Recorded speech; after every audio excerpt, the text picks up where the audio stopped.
Pessoal, Esther Stort já está conosco aqui no Bom Dia Agronegócio. Esther, que prazer recebê-la aqui no nosso matinal, na nossa abertura de mercado. É sempre um prazer falar com você, minha amiga. Seja bem-vinda. Bom dia, Carla, bom dia a todos do Notícias Agrícolas. É um prazer estar aqui sempre. O prazer é nosso, Esther. Obrigada, viu? Para nós é sempre bom trazer essas informações de um país tão importante de referência para a agricultura do país. E eu queria entender de ti, esse é o momento do milho aí no Paraguai, né? Assim como é para nós aqui no Brasil. E qual é a fotografia geral que nós temos, Esther, nesse momento, para na sequência a gente tratar dos detalhes?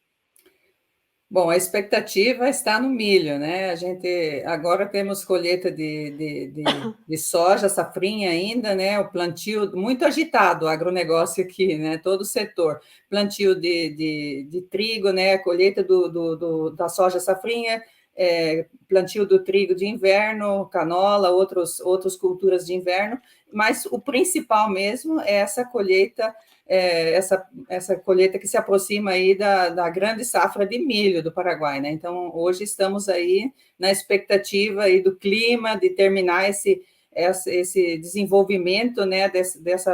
Essa projeção que a gente tem aí de boa colheita para esse ano, né? Então, as expectativas são grandes. Esther, como é que está se desenvolvendo e se concluindo essa safra de milho? O clima foi favorável para as lavouras paraguaias esse ano? Foi ótimo, na verdade, um clima assim que foi plantado dentro de um período ideal, né? Bastante calor no início, né? Então, na verdade, assim, o milho ele entrou numa fase assim que o clima ajudou muito, né? Então tinha muita expectativa também com relação a essa safra, depois de uma safra perdida no ano passado devido às quebras com seca e principalmente com geadas, né, que foram muito intensas, então tem uma expectativa, o mercado está com uma oferta muito ajustada, veio toda essa questão da guerra também, né, o incremento de preços fora, então bem acirrado, vamos dizer assim, o mercado comercial, né? Vai ser uma safra assim que a gente está esperando que seja bem grande, uma safra recorde, né, em questão de volume para o Paraguai. Essa é a expectativa que tem hoje, a gente está aí, não está livre de geadas ainda, né? A gente tem aí mais ou menos uns 30 dias que são muito importantes a nível de clima agora, mas até agora, essas semanas aí em abril, com o sol intenso, com um clima mais caloroso, né?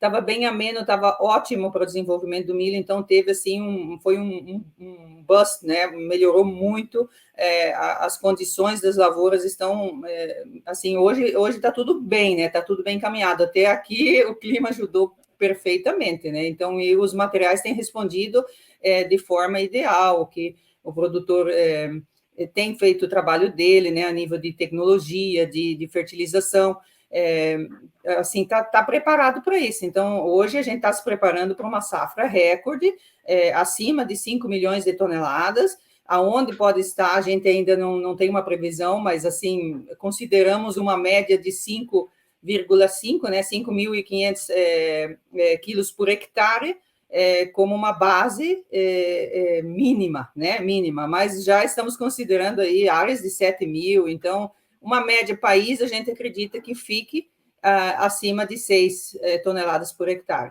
Isso seria mais ou menos uma produção, para ter uma ideia, de produção de 5 milhões e meio de toneladas de milho nessa safrinha, né? Eu imagino que essa média de produtividade seja consideravelmente maior do que a do ano passado, Esther.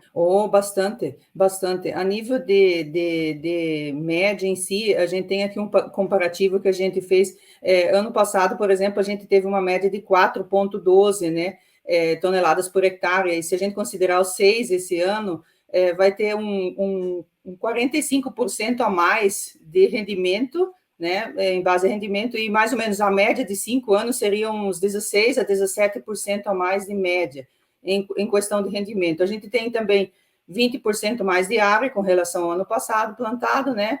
33% a mais da média de área dos últimos anos, dos últimos 5 anos. E em termos de produtividade, né, o que a gente vai ter aí de produção, né, o que é esse rendimento melhor e essa área maior, vai refletir numa produção de uns 74% a mais do ano passado e uns 55% a mais da média dos últimos 5 anos. É isso que a gente está prevendo aqui. Esther, eu imagino também que esse momento seja determinante para o produtor paraguaio, inclusive para ele começar a respirar um pouco mais aliviado, se capitalizar, depois das perdas que ele teve na soja, que foram muito drásticas na última temporada, né? Sim, sim. Então, quando eu comecei a falar, a expectativa é justamente isso daí. É uma questão comercial, é uma questão de resolver os problemas agora a curto prazo, com todos os incrementos que o agronegócio está tendo, né, a nível de insumos, né, tem um incremento importantíssimo aí a nível vamos dizer assim, o custo de produção do produtor, ele vai subir, em média, aí, 65%. Então, ele tem que estar preparado, né, para enfrentar a próxima safra, porque o produtor não para, né? Ele está 100% aí plantando, colhendo, investindo, fazendo novos financiamentos, né? E não, essa da safra de verão, ela não vai sair com milho, mas o milho vem para ajudar bastante. Eu acredito que assim a gente vai ter anos aí ainda de necessidade aí em alguns produtores. Pense que uma quebra de mais de 60% na soja, ela não vai ser resolvida com uma produção só de uma colheita só de milho grande, mas ajuda bastante. Com certeza vai ter aí um escape, vai ter maneira de negociar e os bons preços também, né? Porque a gente tem tido ótimos níveis de preço agora para o milho, né? Então, o produtor que está aproveitando essas oportunidades aí, está comprometendo, lógico que tem esse medo também, né? Porque o Paraguai, Carla, ele exporta assim grande porção do milho dele, a maior parte vem para o Brasil, né? Ela vem aqui na fronteira, fica aqui na fronteira, vai para Santa Catarina, oeste, né? E o Brasil é o grande destino do milho paraguaio, mas quando tem muito milho, como vai ser esse ano, com certeza também um preço internacional agradável, né, aos olhos aí, o milho vai também fluir pela hidrovia, então vai sair uma exportação, esse é o grande gargalo que a gente agora tem que se projetar, né? Então não é somente a grande colheita, esperamos que a colheita seja, vamos dizer, dentro de um perfil ideal, ela vai ser bem rápida, porque o plantio foi dentro de um período curto, né, do milho, foi extenso, de repente, em algumas áreas aí, um pouco mais, né, no final, mas com certeza essa colheita vai ser rápida e a logística, as estruturas, a capacidade dos silos de receber, não tem muita soja, não tem muito outro grão, isso facilita, mas, e as barcaças, né, todas estão esperando os portos para completar essa falta da soja com o milho. Então, aí a gente tem uma projeção aí, o milho tem que vir de boa qualidade para sair para exportação mundial, então, que exige um pouco mais de menos avariados, né, menos quebrados, então tem que ser um cuidado extremo também na lavoura, porque se vier uma lavoura úmida, você seca demais, você quebra o teu grão, você vai ter problemas, então é um processo agora de bastante cuidado, né? E Esther, ontem os números do USDA, do Departamento de Agricultura dos Estados Unidos, mostraram que, de fato, 2022-23 vai ser uma temporada de aperto na oferta global de milho, né? É uma safra Isso. global que deve ser menor do que a 21-22, estoques finais menores, quer dizer, o país que tiver milho vai ser uma alternativa importante para os compradores, né? Exatamente, tem essa oferta ajustada, esses problemas de clima no plantio atrasado dos Estados Unidos com relação recorde histórico de atraso, né, aí desses últimos anos, isso tudo deixa, vamos dizer, a coberta um pouco mais curta, né? Então tem mais que aproveitar essas oportunidades, os países produtores, como aqui a América do Sul, são importantes, logicamente, cuidando sempre por isso que eu digo, esse cuidado tem que ser desde a lavoura, né, de ter uma boa qualidade no milho, então há uma preocupação muito grande, porque se agora a pior coisa que pudesse acontecer, vamos dizer, o pior cenário, que a gente não espera isso, né, mas seria uma geada afetar a qualidade do grão, porque daí você tem que segregar isso, tem que usar mais a tua capacidade, teus armazéns para ficar segregando 2, 3 qualidades de milho, para depois ver como é que se faz a mistura, o blending, ou aonde vai vender, né? Se vai vender para uma fábrica de ração, para uma fábrica de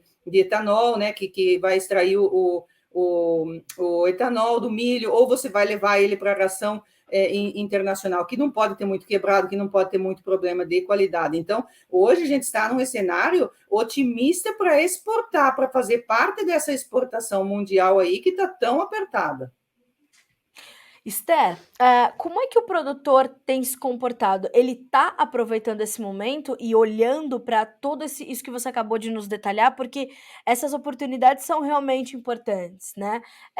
O produtor está olhando para isso e está avançando com seus negócios, ou ele está esperando tudo isso se consolidar para vir mais agressivamente ao mercado? A gente diz que quando uma cobra foi mordida, a gente vê já foi mordido por uma cobra, vê qualquer coisa que se assemelha à cobra já tem medo, né? Então o produtor ele entrou nesse ciclo de comercialização esse ano com bastante medo, com bastante receio, porque ele teve uma quebra de safra no ano passado, normalmente comercializa uma boa parte para financiamentos, né, dos insumos, né, do custo de produção, e a quebra da soja, então foi realmente assim, no começo ele estava um pouco tímido para vender a ótimos preços como estava agora, mas a questão é que também a necessidade de seguir a comercialização em geral, né, manter o fluxo de caixa dele, manter a estrutura, porque tu não pode parar, né? Então, isso fez com que o produtor realmente aproveitasse boa parte dessa suba de preço para o milho, principalmente, né? Que a gente tem preços importantes aí a nível internacional. Hoje tem vamos dizer assim, a comercialização do milho para o produtor paraguaio não está difícil. Ela é Uhum. logicamente que ele olhe sempre, né, olhando, pode subir mais, eu posso tirar mais, né? E tem aquele medo de que será que eu vou colher tudo, né? Não vou perder nada. Então ele comprometeu hoje, vamos dizer, do volume estamos trabalhando sobre mais ou menos 5 milhões e meio de toneladas, 6 toneladas por hectare de produção. Certo. Dessa projeção aí, a gente acredita que uns 35% o produtor já tenha comercializado com o preço final, já tenha Tá. comprometido esse volume. 49, 50% disso está comprometido no sentido de que ele tem que entregar o grão num silo ou num outro, numa empresa ou outra, devido ao financiamento, mas ele não colocou preço final ainda. Ele só tem um compromisso de entrega de um volume específico. A gente acredita que aí mais ou menos uns 50, perto dos 50% esteja nessas condições. Tá. Esther, quando a gente fala de bons preços, que níveis de preços a gente está falando, em média, e como isso compete com outros concorrentes, como na exportação, por exemplo? A gente está falando do Brasil como destino para o milho paraguaio, Uhum. mas o milho brasileiro, imagino que também seja concorrente do milho paraguaio.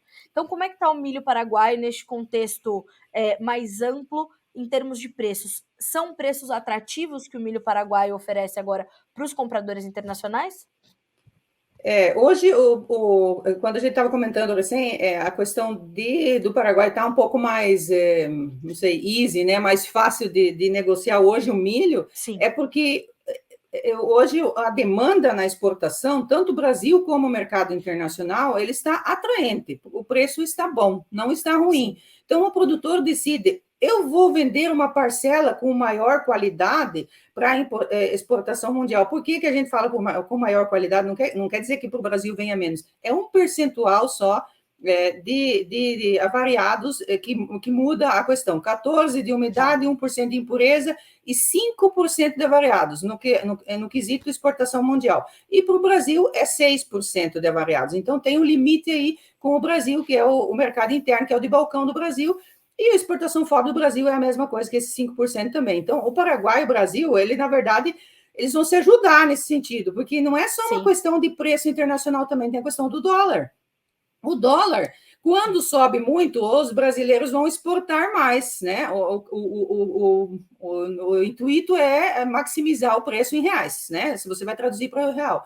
Então, o Paraguai não entra nessa questão de câmbio porque não tem essa diferenciação de câmbio. O Paraguai negocia em dólares, o produtor paraguaio. Então, a diferença é quando o Brasil tem um incremento muito grande do dólar, normalmente o produtor brasileiro faz o quê? Sobe mais o preço, né? Então não vende. Ele segura o farmer selling, o produtor brasileiro.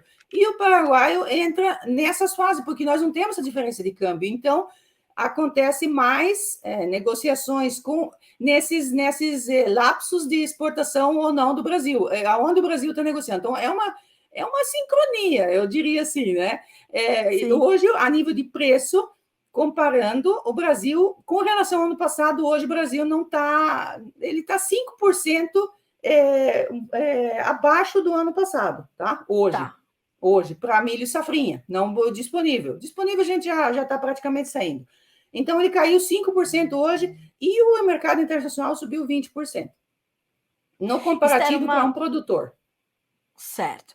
Esther, uma coisa que me chama a atenção também, se a gente olhar para qualquer país exportador de grãos no mundo agora, eles também falam não só dos custos altos de produção, mas dos custos logísticos muito elevados, né? E de uma complicação logística também bastante grande por conta dos acúmulos e dos atrasos que foram registrados aí nos últimos anos. Isso se registra no Paraguai também, também há custos Sim. logísticos bastante elevados nesse Sim, momento? a gente tem só aí a questão, a gente tem que olhar a questão logística, né? Quando é barcaça, hidrovia, você está levando aí um comboio de 25 mil toneladas e um rebocador puxando. Quando vai exportar em caminhões, então esse preço do Brasil não é que o preço está ruim, o preço é bom, só que subiu muito o custo de logística para trazer esse Sim. milho, né, do Paraguai levar ele para o Brasil, esse milho tem um custo de 35% a mais do frete hoje. Então, essa é a questão também. Você vai ter aí.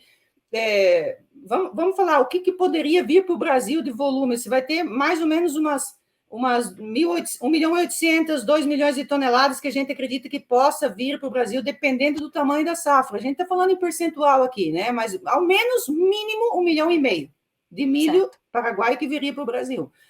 Esse milho, uns 50% disso, ele tem que vir, né? Vamos dizer assim, ele tem que vir até final de setembro, outubro. Ali é o principal fluxo desse milho atravessar. Depois ele vai mermando. Então, 50% disso daí, divide isso em caminhões, a gente vai, para fazer um número, a gente vai precisar de uma logística aí de 350 caminhões por dia, mínimo, passando essa fronteira. Então, Certo. é uma questão cara. São 60 mil caminhões, se a gente fizer os 50% disso num curto prazo. Esse custo, ele eleva muito, né? Porque é 35% a mais do frete. Onde a gente tinha um frete de $20, hoje está 27. Onde era 30, está 42. Então, existem lapsos aí, dependendo da logística, se tem retorno, se não tem. Então, essa questão do fertilizante também, a entrada de fertilizante do Paraguai precisa dos caminhos para entrar fertilizante através de caminhões. Então, os caminhões vão e voltam carregados com fertilizante, só que agora mudou o fluxo. O supply and demand de fertilizante ele pode vir de outro lugar, por causa dessa questão da Rússia. Sim. Então, o que acontece? Também não faz sentido, às vezes, fazer uma logística muito cara, só ir com grão e não voltar com nada. Então, tem um estudo, um pouco complexo essa questão aí, mas é uma pergunta interessante. O preço do combustível, no caso carreteiro, né, do frete em caminhões, ele tem uma incidência muito maior no custo, né? Então reduz a margem final. Eu imagino que mesmo que haja um frete de retorno, uma logística de retorno, essa logística ainda está cara, né? Porque diante dessa demanda de caminhões que você acabou de me descrever, e mais o preço que está o fertilizante, Esther, onde o produtor consegue otimizar, ele tem que otimizar, né? E tem feito isso. O produtor paraguaio tem sido bastante, vamos dizer assim, estratégico nisso, Sim. inclusive no plantio agora do cultivo de inverno, cultura de inverno. Ele está deixando de plantar trigo a um ótimo preço, porque ele tem que racionalizar o fertilizante, o herbicida, porque não sei se vai chegar tudo. Hoje a gente acredita que vai chegar, estamos no prazo, estamos a 100 dias do plantio. Então, Sim. se não chegar para a soja, o que é mais, o que mexe mais o negócio? Ou é uma cultura mais segura no sentido de clima e tudo mais? É a soja, ela é mais extensiva. Então, o produtor Sim. hoje tem que tomar decisões muito importantes. Da onde que eu vou pegar? Eu já comprei, eu não comprei. Tem produtores que estão esperando ainda até o final do maio para comprar fertilizante.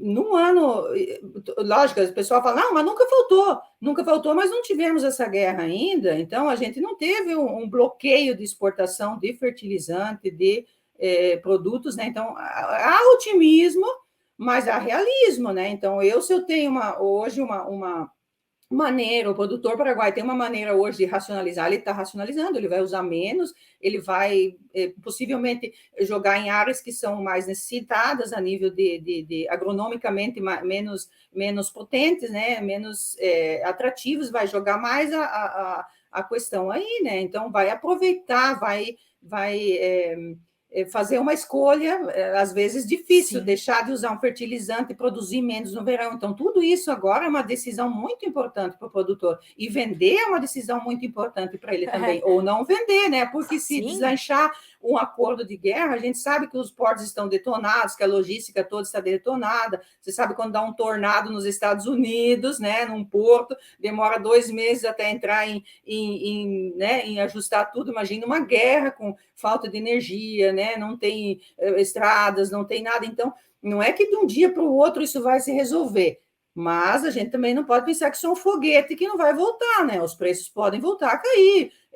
Resolve essa questão, pode voltar a cair. A gente não vê isso agora, nesse momento, não estamos vendo isso. Mas é bom aproveitar, fazer estratégias interessantes agora, trabalhar a longo prazo, médio e longo prazo, não ficar na mão e esperar até o último momento para comprar os fertilizantes, porque é uma questão mais acirrada, é mais apertado. Esse ano está mais apertado.